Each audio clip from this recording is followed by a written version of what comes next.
Alba, in 2019, you were one of a few students that were selected to participate in the 2019 RAHM conference, which is a fantastic opportunity and also gave you the opportunity not just to build your leadership skills, but to network with the 2S LGBTQ community. Can you tell me a little bit more about that experience? And I'd love to hear your thoughts in terms of how the School of Accounting and Finance and how the university can help embrace and be more inclusive of the 2S LGBTQ community. Yeah, absolutely. So first and foremost, I just want to introduce that that was a life-changing experience. Up until that point, I had been out to my friends for a very long period of time. I had been out to my parents a little shorter of a period of time, but in my personal life I was out.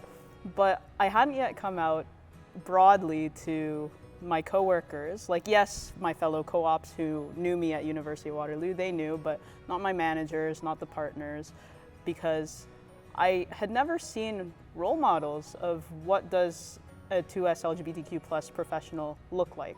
I had never seen any conversations take place, and a lot of companies say like we love diversity, but feeling empowered to come out when you've never seen it modeled before was really challenging. So I signed up to attend the RAHM competition, and it was a leadership competition / conference that was about team building and sharing ideas, and people from around the world came. So there was a lady from Switzerland, there were several folks from the United States. So it was a multi-day experience in Toronto, being immersed with other like-minded LGBTQ plus professionals that I had never experienced before. And the confidence and the energy and the passion of the organizers, who was a group from Germany who had run the conference in London before, and this was the first edition of them taking it to Toronto.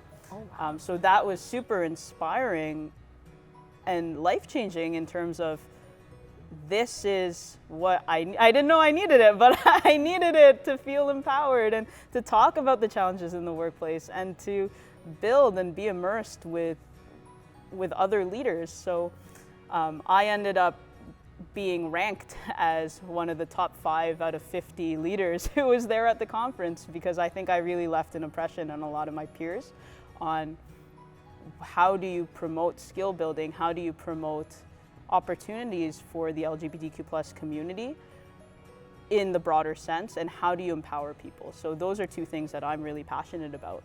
And bringing that back to my experience at the SAF, I found that the SAF did a fantastic job of preparing me for the technical skills in the workplace, how to develop my co-op experiences, like how do I build my cover letter and resume, how do I prepare for interviews. That was fantastic, but I felt it a little bit lacking in terms of what are the supports for students who face challenges that the general population of students may not. So for myself, wrestling with coming out in the workplace, it can be really draining on your mental capacity when you have to worry about, like, will I be accepted? Will my managers react poorly? Not that I thought they would, but it is still a mental hurdle that you still have to overcome. So you don't realize how much space that takes in your brain when you're not able to be your authentic self or feel empowered to bring all your thoughts and ideas to the table. So one thing I would love the SAF to encourage is twofold. For the 2S LGBTQ plus community, I'll just say queer community, for the queer community of students, how do you empower them to be their authentic selves in the workplace and at school? And how do you facilitate community building within the SAF for these students?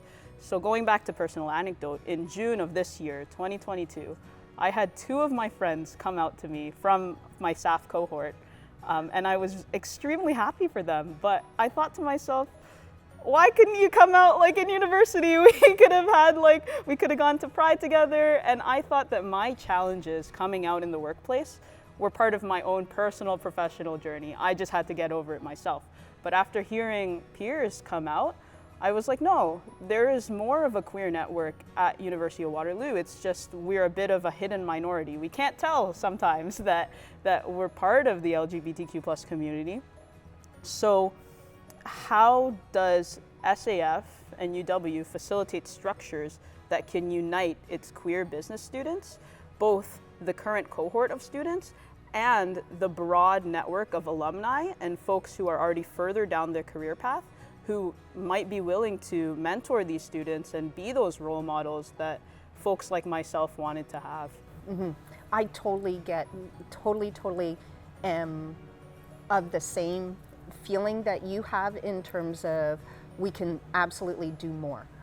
Not just we as in the School of Accounting and Finance, but broader within the University of Waterloo, which is because acknowledging that navigating through some of these conversations and navigating through your own personal struggles in coming out can be challenging, but we need to provide those supports. We need to provide those networks.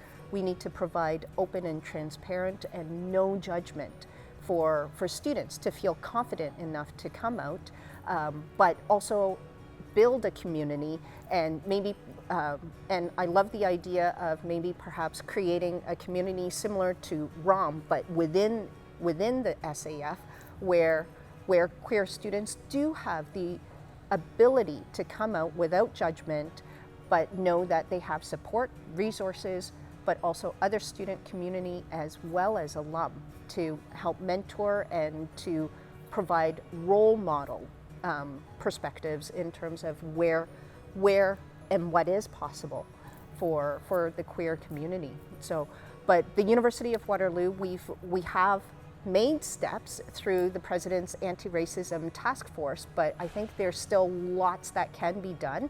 And I know that you and I have chatted about proposals and ideas, which I think are fantastic in terms of creating an SAF specific to LGBTQ community to help with networking, but also providing that alumni mentorship as well. And certainly we will start implementing some of these ideas and hoping to get our current students involved as well. So being able to be and live the idea of being inclusive and being open, transparent, but providing a no judgment platform and network for our students. So I'm so glad to have connected with you in terms of just chatting about and chatting through some of the challenges that you've had.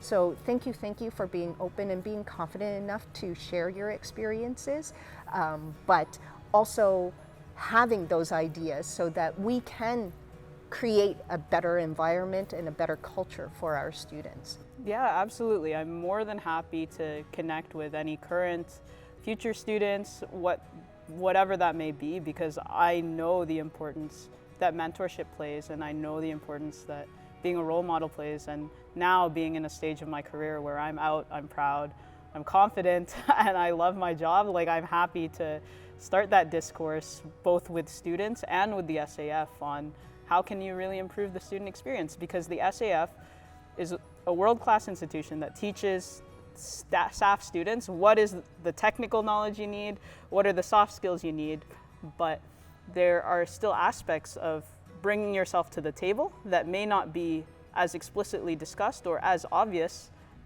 unless you're more so attuned to those needs of those specific students.